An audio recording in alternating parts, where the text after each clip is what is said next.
Hi, ಎಲ್ಲರಿಗೂ ನಮಸ್ಕಾರ. ನಳಿನ hub ಚಾನಲ್ಗೆ ಸ್ವಾಗತ. ಇವತ್ತು ಯಾವ ಡೇ? ಒಂದು ಸ್ಪೆಷಲ್ ಡೇ ಆಗಿದೆ ಅಲ್ವಾ? ನಿಮಗೆಲ್ಲ ಗೊತ್ತಿರ್ಬೋದು ಯಾವ ಡೇ ಇವತ್ತು ಸ್ಪೆಷಲ್ ಅಂತ. ನಾನು ಹೇಳ್ತೀನಿ. ಇವತ್ತು ಇಂಟರ್ನ್ಯಾಷನಲ್ ಯೋಗ ಡೇ ಅಲ್ವಾ? ಒಂದು ಆರೋಗ್ಯದ ದಿನ ಅಂತ ಕೂಡ ಹೇಳ್ಬೋದು. ಇವತ್ತು ಯೋಗ ಅಂದ್ರೇನು, ಯೋಗ ಮಾಡಿದರೆ ನಮಗೆ ಏನೆಲ್ಲ ಪ್ರಯೋಜನಗಳಿದ್ದಾವೆ, ಲಾಭಗಳಿದ್ದಾವೆ, ಇದ್ರ ಬಗ್ಗೆ ಇವತ್ತು ಮಾತನಾಡೋಣ. ಮತ್ತೊಮ್ಮೆ ನಿಮಗೆಲ್ಲರೂ ಯೋಗ ದಿನದ ಶುಭಾಶಯಗಳನ್ನು ಹೇಳುತ್ತಾ ಸ್ಟಾರ್ಟ್ ಮಾಡ್ತಾ ಇದ್ದೀನಿ. ಬನ್ನಿ ಫ್ರೆಂಡ್ಸ್, ನೋಡೋಣ. ಇಂದು ನಾವು ವಿಶ್ವಾದ್ಯಂತ ಆಚರಿಸುತ್ತಿರುವ ಒಂದು ಅದ್ಭುತ ವಿಷಯದ ಬಗ್ಗೆ ಇವತ್ತು ಮಾತನಾಡೋಣ. ಅದು ಯೋಗ. ಯೋಗ ಎಂದರೆ ಕೇವಲ ವ್ಯಾಯಾಮವಲ್ಲ, ಅದು ದೇಹ ಮತ್ತು ಮನಸ್ಸು ಮತ್ತು ಆತ್ಮವನ್ನು ಒಂದಾಗಿಸುವ ಜೀವನ ಶೈಲಿ ಅಂತ ಕೂಡ ಹೇಳ್ಬೋದು. ಹಿಂದಿನ ವೇಗದ ಜೀವನದಲ್ಲಿ ಒತ್ತಡ, ಆತಂಕ, ನಿದ್ರಾಹೀನತೆ, ಆರೋಗ್ಯ ಸಮಸ್ಯೆಗಳು ತುಂಬ ಸಾಮಾನ್ಯವಾಗಿವೆ. ಆದರೆ ಇವುಗಳಿಗೆ ಸರಳವಾದ ಮತ್ತು ಶಾಶ್ವತವಾದ ಪರಿಹಾರ ಈ ಯೋಗದಲ್ಲಿದೆ. ಯೋಗ ಎಂದ್ರೇನು? ಫಸ್ಟ್ ತಿಳ್ಕೊಳ್ಳೋಣ ಫ್ರೆಂಡ್ಸ್. ಯೋಗ ಎಂಬ ಪದವು ಸಂಸ್ಕೃತ ಪದದ ಯುಜ್ ಎಂಬ ಪದದಿಂದ ಬಂದಿದೆ. ಅದರ ಅರ್ಥ ಸೇರಿಸುವುದು ಅಥವಾ ಒಂದಾಗಿಸುವುದು ಎಂಬುದು ಅರ್ಥ. ಯೋಗವು ನಮ್ಮ ದೇಹವನ್ನು ಮಾತ್ರವಲ್ಲ, ನಮ್ಮ ಮನಸ್ಸು ಮತ್ತು ನಮ್ಮ ಆತ್ಮವನ್ನು ಸಹ ಸಮತೋಲನದಲ್ಲಿ ಇಡುತ್ತದೆ, ಅಂದರೆ ಬ್ಯಾಲೆನ್ಸ್ ಮಾಡ್ತದೆ ಯೋಗದ ಮಹತ್ವದ ಬಗ್ಗೆ ಇವತ್ತು ತಿಳ್ಕೊಳ್ಳೋಣ ಫ್ರೆಂಡ್ಸ್. ಇಂದು ಬಹಳ ಜನರು ಹಣ ಗಳಿಸಲು ಓಡ್ತಿದ್ದಾರೆ, ಆದರೆ ಆರೋಗ್ಯ ಹಣದ ಪ್ರಯೋಜನವೇನು ಅಲ್ವಾ? ಒಳ್ಳೆಯ ಆರೋಗ್ಯವಿದ್ದರೆ ಮಾತ್ರ ಜೀವನವನ್ನು ಆನಂದಿಸಬಹುದು.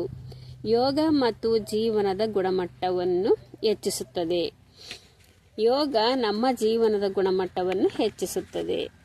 ಯೋಗದಿಂದ ದೇಹಕ್ಕೆ ಆಗುವ ಲಾಭಗಳು, ಪ್ರಯೋಜನಗಳು ಯಾವ್ಯಾವು? ನಾವು ಯೋಗದಿಂದ ಏನೆಲ್ಲ ಪ್ರಯೋಜನಗಳನ್ನು ಪಡ್ಕೋಬಹುದು ಎಂಬುದನ್ನು ನೋಡೋಣ. ಪ್ರತಿದಿನ 20 ರಿಂದ 30 ನಿಮಿಷ ಯೋಗ ಮಾಡಿದರೆ ದೇಹ ಹೆಚ್ಚು ಚುರುಕಾಗಿರುತ್ತದೆ. ಸ್ನಾಯುಗಳು ಬಲವಾಗುತ್ತವೆ, ಬೆನ್ನು ನೋವು ಕಡಿಮೆಯಾಗುತ್ತದೆ, ರೋಗ ನಿರೋಧಕ ಶಕ್ತಿ ಹೆಚ್ಚುತ್ತದೆ, ರಕ್ತದೊತ್ತಡ ನಿಯಂತ್ರಣದಲ್ಲಿರುತ್ತದೆ, ಹೃದಯ ರೋಗಗಳು ಅಥವಾ ಹೃದಯದ ಆರೋಗ್ಯ ಸುಧಾರಿಸಬಹುದು ಅಲ್ವಾ? ಅಂದರೆ BP, ಶುಗರ್ ಮತ್ತು ಹಾರ್ಟ್ ಪ್ರಾಬ್ಲಮ್ ಇದ್ರೆ ಎಲ್ಲ ಕೂಡ ಇದರಿಂದ ಕಡಿಮೆ ಆಗುತ್ತದೆ. ಮತ್ತು ನಮಗೇನಾದರೂ ಬೆನ್ನು ನೋವು, ಬ್ಯಾಕ್ ಪೈನು ಇವೆಲ್ಲ ಇದ್ದರೆ ಕೂಡ ಇದರಿಂದ ಯೋಗದಿಂದ ಕಡಿಮೆ ಆಗುತ್ತದೆ. ರೋಗ ನಿರೋಧಕ ಶಕ್ತಿ ಕೂಡ ನಮ್ಮಲ್ಲಿ ಹೆಚ್ಚುತ್ತದೆ.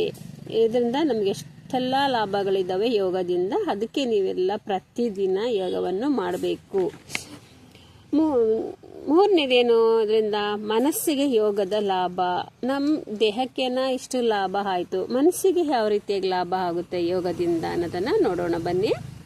ಇಂದಿನ ದಿನಗಳಲ್ಲಿ ಬಹುತೇಕ ಜನರು ಮಾನಸಿಕ ಒತ್ತಡದಿಂದ ಬಳಲುತ್ತಿದ್ದಾರೆ. ಹೌದು, ಮೆಂಟಲಿ ಟಯರ್ಡ್ ಆಗ್ತಾ ಇದ್ದಾರೆ. ಅವುಗಳ ಬಗ್ಗೆ ನಾವಿವತ್ತು ನೋಡೋಣ. ಇಂತಹ ಸಮಯದಲ್ಲಿ ಯೋಗ ಮನಸ್ಸಿಗೆ ಶಾಂತಿಯನ್ನು ನೀಡುತ್ತದೆ. ಯೋಗ ಮಾಡುವಾಗ ನಿಮ್ಮ ಗಮನ ಉಸಿರಾಟದ ಮೇಲೆ ಇರುತ್ತದೆ. ಇದರಿಂದ ಮನಸ್ಸು ನಿಧಾನವಾಗಿ ಶಾಂತವಾಗುತ್ತದೆ. ಉಸಿರಾಟದ ಶಕ್ತಿ. ನಾವು ಯಾವ ರೀತಿಯಾಗಿ ನಮಗೆ ಯೋಗದಿಂದ ಉಸಿರಾಟದ ಶಕ್ತಿ ಬರುತ್ತೆ ಅಂದರೆ, ನಾವು ದಿನಾವಿಡೀ ಉಸಿರಾಡುತ್ತೇವೆ, ಆದರೆ ಸರಿಯಾದ ರೀತಿಯಲ್ಲಿ ಉಸಿರಾಡುವುದನ್ನು ಮರೆತಿದ್ದೇವೆ.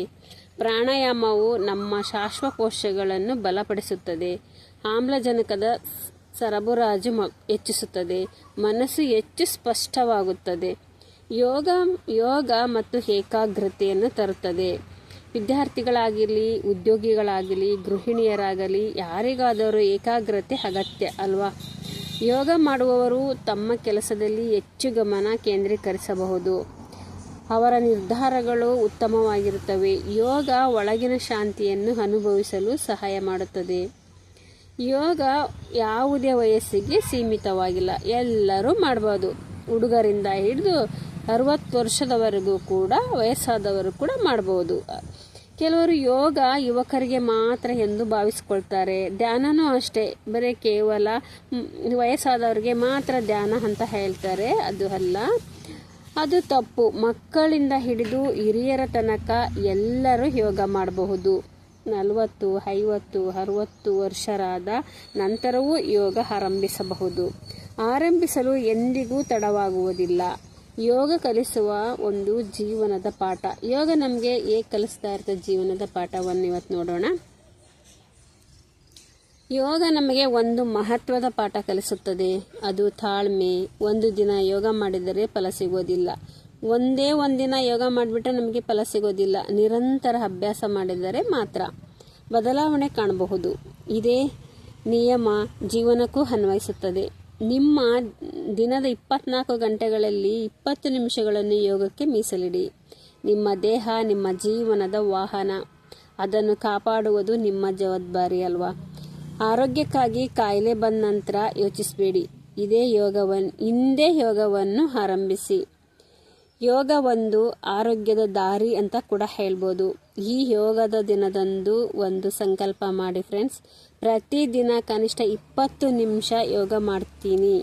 ಆರೋಗ್ಯವೇ ನಿಜವಾದ ಸಂಪತ್ತು ಮತ್ತು ಆರೋಗ್ಯವೇ ಆ ಸಂಪತ್ತಿನ ಕೀಲಿ ಅಂತ ಹೇಳ್ತಾ ನೀವತ್ತು ಯೋಗ ಮಾಡ್ತೀರಾ ಇನ್ನು ಮುಂದೆ ಅಂತ ಅಂದ್ಕೊಂಡಿದ್ದೀನಿ. ಈ ವಿಡಿಯೋವನ್ನು ಇಲ್ಲಿಗೆ ಮುಗಿಸ್ತಾ ಇದ್ದೀನಿ. ಮತ್ತೊಮ್ಮೆ ನಿಮಗೆಲ್ಲರೂ ಅಂತಾರಾಷ್ಟ್ರೀಯ ಯೋಗ ದಿನದ ಶುಭಾಶಯಗಳನ್ನು ಹೇಳುತ್ತಾ ನೀವು ಒಂದು ಸಂಕಲ್ಪ ಮಾಡಿ ಯೋಗವನ್ನು ಮಾಡಿ ಅಂತ ಹೇಳ್ತಾ ಈ ವಿಡಿಯೋವನ್ನು ಇಲ್ಲಿಗೆ ಮುಗಿಸ್ತಾ ಇದ್ದೀನಿ. Thank you.